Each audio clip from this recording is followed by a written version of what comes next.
Andrés Accorsi, periodista especializado en historietas. A su temprana edad comenzó a trabajar en la legendaria revista Scorpio y en 1994 fundó la revista especializada en historieta más importante del país, Comiqueando. Licenciado en Ciencias Políticas, distribuidor de historietas, traductor y organizador de algunos de los eventos de cómic más importantes de las últimas décadas. Hoy nos va a hablar sobre mitología y superhéroes.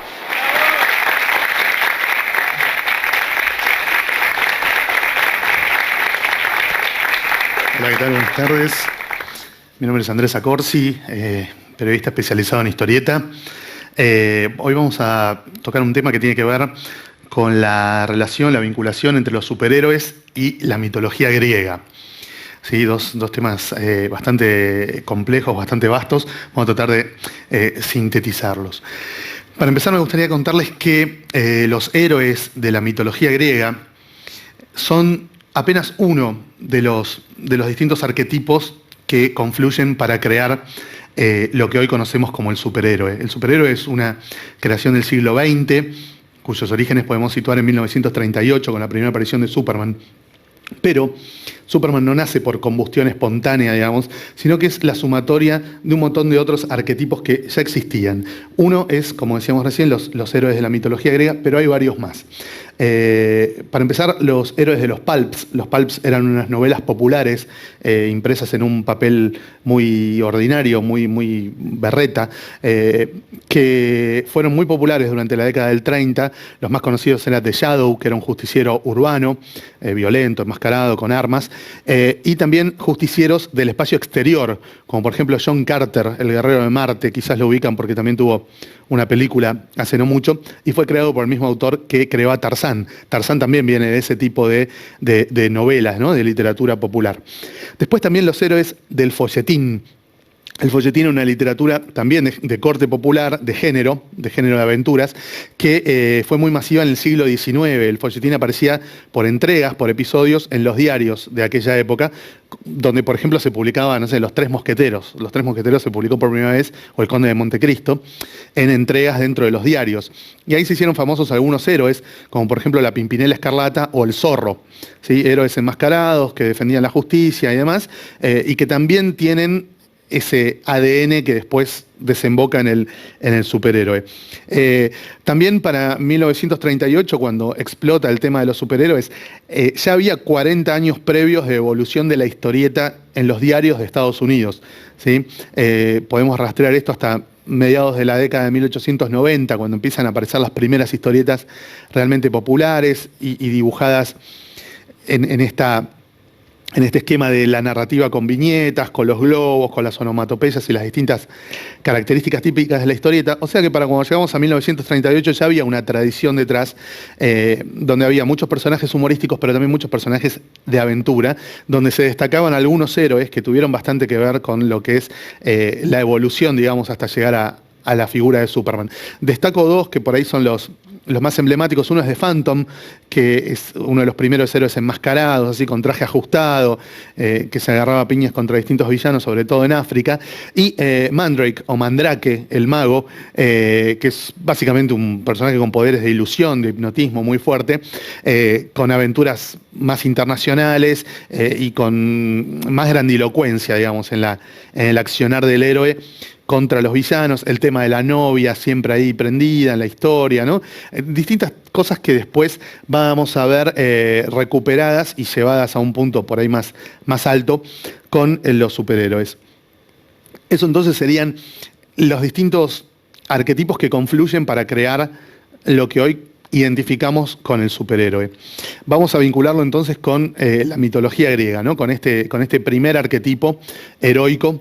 Y yo creo que el principal punto que tienen en común la mitología griega con el cómic de superhéroes es que son construcciones colectivas, ¿sí? No hay un autor. Son relatos épicos que van construyendo una continuidad donde los personajes y las distintas historias están vinculadas entre sí, pero no hay un único autor, sino que fue armado en forma colectiva y dinámica, ¿sí? En los mitos griegos no sabemos quiénes son los autores. Nosotros los conocemos a través de Hesíodo o de Robert Graves, un autor mucho más contemporáneo, pero no sabemos quién los inventó o quién los creó, o si originalmente fueron crónicas de gente que existió y efectivamente hizo las cosas que la mitología dice que hicieron. Suponemos que no, obviamente, que hay un componente fantástico en todo eso. Pero no tenemos ninguna constancia de cómo, ni siquiera a lo largo de cuántos años se constituyó la mitología griega. Sabemos que es un cúmulo de historias vinculadas entre sí, de una autoría, suponemos que colectiva. En el cómic de superhéroes podemos precisar cuántos años se requirieron para desarrollar el canon, los universos superheroicos, sobre todo los más conocidos, que son el de DC Comics y el de Marvel Comics, y son 80 años, ¿sí? De 1935 hasta ahora, es lo que hay. Se puede estudiar mucho más fácil, nos queda mucho más cerca. Y podemos también estudiar autor por autor, pero al igual que en la mitología griega, son tantos los autores que hicieron su aporte a la mitología de los superhéroes, que es casi imposible enumerarlos a todos, ¿sí? Imaginémonos que Batman se publica desde 1939, que casi todo este tiempo tuvo más de una publicación por mes. Entonces, ¿cuántos autores hay involucrados? Seguramente más de 500 o 600 artistas, entre guionistas y dibujantes. Es imposible. Estamos hablando solo de Batman. Imagínate si empezamos a sumar otros, no sé, 400 o 500 personajes similares. Entonces estamos hablando de construcciones colectivas, ¿sí? El universo Marvel, por ejemplo, fue gestado en su gran mayoría por Stan Lee, ¿sí? Que fue el creador de Spider-Man, de los Cuatro Fantásticos, de los X-Men, de los Avengers, del Increíble Hulk. Pero hay personajes muy importantes en lo que es el universo Marvel en los que Stan Lee no intervino, que yo, Wolverine, Deadpool, bueno, un montón de personajes en los que Stan Lee no intervino y que sí son parte canónica y importante del universo Marvel. Entonces no se puede tampoco tomar a Stan Lee como único autor del universo Marvel. Siempre estamos hablando de construcciones colectivas y dinámicas, con muchos cambios y seguramente distintas etapas muy marcadas a lo largo de estos años, que en el caso del cómic de superhéroes son un poquito menos de 80. Entonces ese me parece que es como el gran nexo entre el cómic de superhéroes y la mitología. Después nos podemos meter en algunos casos más específicos. Hay dos casos, me parece, uno en Marvel y uno en DC Comics, que son por ahí las historietas en las que se ve más claramente la vinculación entre mitología griega y cómics de superhéroes. Una es la serie de Wonder Woman. Wonder Woman, creada por Charles Moulton en el año 1941 como la primera superheroína mujer fuerte, tiene una vinculación muy fuerte, muy marcada con el universo de la mitología griega. Ella es una amazona, nace en la isla Paraíso, no nace de la unión carnal entre hombre y mujer, sino que originalmente es un cacho de barro al que los dioses le dan vida y le dan poderes. ¿Qué dioses? Los de la mitología griega, los mismos a los que vimos organizar guerras, seducir mujeres, tener hijos de distintos matrimonios, hacerse golpes de estado entre ellos para ver quién gobierna el Olimpo. Esos mismos dioses de pronto se convierten en personajes secundarios fundamentales para la mitología de un personaje claramente superheroico como el que es Wonder Woman. Incluso en la primera época, uno de los principales villanos de Wonder Woman, el que seduce a la mamá de Diana, es Heracles o Hércules, ¿sí? El dios Marte, el dios de la guerra, Ares para los griegos, Marte para los romanos, es un personaje también central en la saga de Wonder Woman. Mercurio o Hermes para los griegos, es otro personaje importantísimo en la saga, y todo el tiempo todos los guionistas de Wonder Woman van vinculando al personaje cuyas aventuras transcurren en el presente, en la actualidad, y casi siempre en Estados Unidos, con estos dioses que existen desde hace 25 siglos, ¿sí? Todo el tiempo hay formas de volverlos a vincular de alguna manera novedosa, haciéndolos interactuar con el mundo actual del presente de distintas maneras, según la capacidad de los guionistas, ¿no? Obviamente. Otra serie en la que vemos a los dioses, semidioses, criaturas fantásticas de la mitología griega interactuar con el mundo del presente en la actualidad es The Eternals, una serie creada en los años 70 por Jack Kirby, que es uno de los fundadores del universo Marvel, el creador del Capitán América y el que creó junto a Stan Lee a un montón de estos personajes que ya enumeramos. Jack Kirby crea The Eternals, que es una serie donde los personajes de la mitología griega están mínimamente alterados para parecerse más a superhéroes, ¿sí? No es que son dioses griegos que interactúan con una superheroína, como en el caso de Wonder Woman, sino que son ellos mismos los superhéroes, ¿sí? Zeus se convierte en Suras, Mercury se convierte en Macari, Ícaro se convierte en Icaris, Circe en Circe. Son como nombres mínimamente alterados, pero son los mismos personajes de la mitología griega acá cumpliendo otra función, que es la de ser héroes de otro mundo, pero que efectivamente con el correr de los episodios se van a empezar a vincular con el mundo nuestro del presente y van a combatir a las mismas amenazas que pueden combatir los Cuatro Fantásticos o los Avengers o los X-Men. Esas dos entonces son las dos series, ahí estamos viendo una portada de Eternals de los 70, son las dos series en las que se ve más clara la influencia de la mitología griega sobre el cómic de superhéroes. Vamos a repasar ahora algunos tópicos, algunos pequeños elementos narrativos, o algunos importantes también, que suelen aparecer en la mitología griega y que fueron retomados ya en el siglo XX por los autores de cómics de superhéroes. Hay un montón, ¿eh? Uno de los más obvios es el tema del talón de Aquiles, ¿sí? Esa vulnerabilidad del invulnerable, ¿sí? A Aquiles no había con qué darle, excepto que te pongan un flechazo en el talón. Bueno, eso se recupera con la kriptonita, ¿no? Superman, el más grande, invulnerable, no hay con qué darle, pero aparece la kriptonita y ya hay una forma de vencerlo, y eso lo hace más humano y más entretenido también para contar historias. Para contar la historia de un tipo al que no le podés ganar, que no tiene ninguna vulnerabilidad, tampoco está muy bueno a nivel del relato. Entonces, eso es uno de los tópicos de la mitología griega que toma el cómic de superhéroes. Otra cosa que ustedes habrán visto es el hombre alado, ¿sí? El mito de Ícaro, que junto con su padre Dédalo se construye las alas para salir volando del laberinto, pero se acerca demasiado al sol, se le derriten las alas, que también está en la canción de La Ciudad de la Furia, de Soda Stereo, ¿sí? Por la luz del sol se derriten mis alas, eso es exactamente lo mismo. En el cómic de superhéroes lo vemos todo el tiempo, en personajes como Hawkman, el hombre halcón, o Ángel, el de los X-Men. El personaje del hombre con alas es algo que de la mitología griega hasta la década del 40 no había vuelto a aparecer, y se retoma en esta cosmogonía heroica de la historieta contemporánea. Después, otro mito fundacional de la mitología griega, valga la redundancia, es el de los hijos que le hacen el golpe de estado a los padres, ¿sí? Los dioses del Olimpo, liderados por Zeus, llegan a ser los reyes del Olimpo, los dueños del Olimpo, ganándole, derrocando a los titanes, ¿sí? Que son los padres de ellos. Cronos, Tía, bueno, son 12 los titanes, no los vamos a enumerar a todos, son los padres de los dioses del Olimpo, a los que ellos mismos destronan para ser ellos los capos, digamos, del Olimpo. Eso en el cómic de superhéroes está todo el tiempo. Todo el tiempo existe el conflicto entre el héroe y su padre, o el héroe y su madre. Eso de que los reyes son los padres, bueno, acá los villanos son los padres muchas veces, y hay conflictos clásicos ya muy marcados, como por ejemplo el de Orión contra Darkseid en el universo DC, ¿sí? Orión es el hijo de Darkseid. El de Raven contra Trigón, también en el universo DC.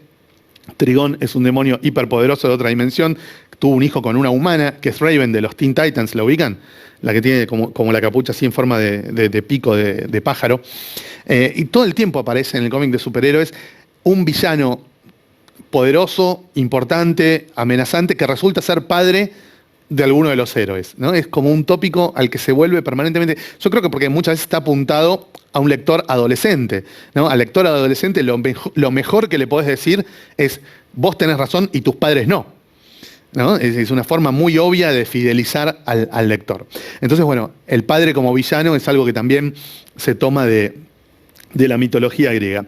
Otra cosa que vemos mucho en los cómics de superhéroes es cómo los héroes vigilan lo que sucede en la Tierra desde algún lugar por encima de la Tierra, ¿no? Que muchas veces suele ser un satélite, una atalaya, como en el caso de la Liga de la Justicia, que tiene una atalaya en la Luna para mirar lo que pasa en la Tierra.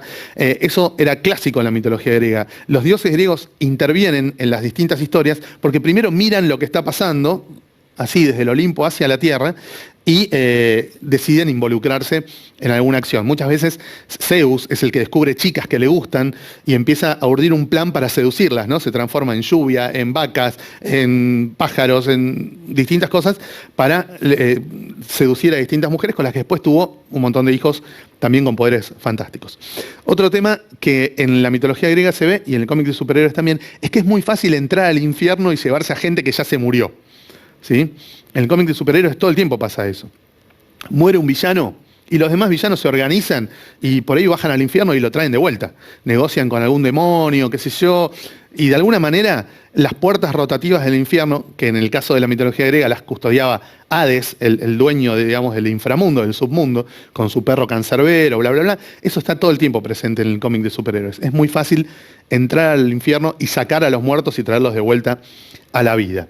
Después, otro núcleo narrativo bastante interesante que ya estaba en la mitología griega, es el de un evento grande donde se juntan personajes de distintos relatos, ¿sí? La guerra de Troya, por ejemplo, aparece Aquiles, que es uno de los héroes, pero también aparece Ulises, el protagonista de la Odisea.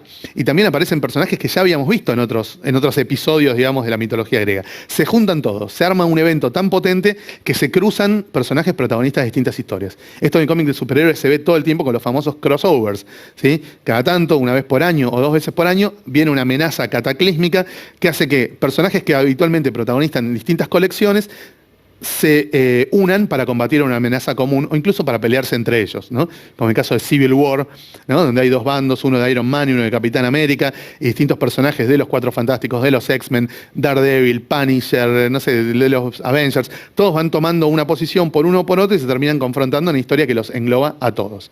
Casi siempre es contra una amenaza, contra algún villano o alianza de villanos. Eso entonces se convirtió en un recurso muy frecuente del cómic de superhéroes. Y finalmente otro recurso que el cómic de superhéroes toma de la mitología griega es el tema de la constante aparición de monstruos y criaturas fantásticas, ¿sí? Tratemos de pensar en monstruos y criaturas fantásticas que hayan aparecido en la literatura o en la tradición oral entre la mitología griega y los cómics de superhéroes. A mí se me ocurren nada más que los dragones de la época tipo pre-Rey Arturo. Digamos, después, en todo ese bache brutal de 25 siglos, prácticamente no hay. Recién a fines del siglo XIX se inventaron los vampiros, se inventó Frankenstein, pero digamos, no hay, como hay sí en los cómics de superhéroes, constantes apariciones de monstruos, serpientes gigantes, sirenas, tritones, hombres de lava, hombres de esto, minotauros, bueno, toda esta imaginería fantástica la rescata el cómic de superhéroes de la mitología griega y la pone en práctica de un modo ya casi redundante, digamos, ¿no? No hay un superhéroe que se precie de tal y que no haya combatido alguna vez con una criatura que sea una especie de hombre mezclado con algún animal, ¿no? Es como lo obvio, lo básico para que un superhéroe funcione, tiene que tener ese tipo de amenazas en su repertorio de villanos.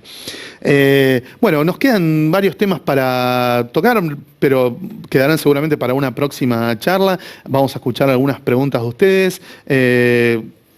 No sé, si quieren hacer alguna pregunta. Yo te Señorita, quería preguntar si tenés alguna preferencia entre Marvel o DC Comics. No, lo que pasa es que, a ver, cuando uno es chico en general es fanático de los personajes y cuando uno es grande y lee historietas hace mucho tiempo se va haciendo fanático de los autores, ¿sí? Entonces, un personaje X hoy tiene muy buenos autores y obviamente te fanatizás con ese personaje y comprás todas sus historietas. Pero después esos autores se van a hacer otro proyecto y vienen otros autores que por ahí no te gustan tanto y rápidamente dejás de lado esa colección y te pasás a otras. Entonces tanto Marvel como DC sufren ese problema, ¿no? El tema de que los autores no son siempre los mismos, sino que a veces hay un cúmulo mayor de buenos autores en una editorial y a veces un cúmulo mayor de buenos autores en otra editorial. Hoy, 2017... me parece que hay mejores autores en Marvel, lo cual no quiere decir que en DC haya varios buenos también. Pero si hoy yo tuviera que recomendarte un universo de superhéroes, creo que hoy está mejor planteado Marvel. Pero bueno, de acá a 4 meses puede cambiar, ¿viste? Porque se termina el contrato con un autor, no renueva, contratan a otro de menor calidad y ya la cosa se va equilibrando. Bueno, gracias. No, de nada. ¿Qué opinás de los superhéroes argentinos de nuestro país? Yo creo que hacer superhéroes argentinos es más o menos como hacer samuráis nigerianos. O sea, es una traslación inviable. El superhéroe tiene una idiosincrasia que a Argentina no se puede aplicar. Lo podés tratar de imitar, pero es muy difícil, es casi imposible, porque el superhéroe se nutre de un montón de cosas que acá no prenden, ¿sí? La idea básica del superhéroe es que yo soy más poderoso que vos, entonces uso esa diferencia para beneficiarte a vos. En Argentina es todo lo contrario.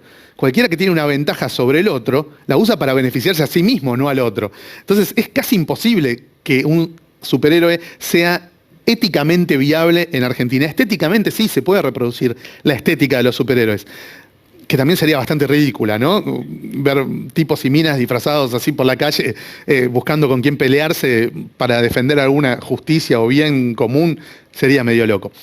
Pero éticamente no se sostiene y es muy difícil de trasladar, muy difícil de trasladar. Además, los superhéroes son lo que son porque tienen estos 80 años de bagaje acumulado. Si vos empezás en Argentina, empezás de cero y no tiene la misma gracia cuando empiezan de cero. Yo te quería preguntar cuál es tu superhéroe favorito y por qué. No, mi respuesta es que no tengo un superhéroe favorito porque leí demasiados y porque ya no tengo ni 11 ni 12 años. A los 11 años capaz tenía un superhéroe favorito, después no. Es como le decía recién a tu compañera, también tiene mucho que ver con los autores. Un buen autor hace que vos te vuelvas a acercar a un personaje al que hace 20 años que no tenías ganas de leer. ¿Entendés por qué? Porque lo está escribiendo tal guionista del cual vos sos fan, o lo está dibujando tal dibujante del cual vos sos fan. Yo a los 17 años, por ejemplo, amaba a Wolverine y me agarraba a trompadas por Wolverine. Y hoy hace, no sé, 20 años que no te leo un cómic de Wolverine, ¿entendés? Porque le pusieron otros autores que me dejaron de interesar y no lo leí más.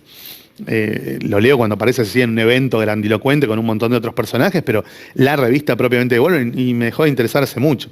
Entonces es como que va cambiando a medida que los autores se desplazan de una colección a otra.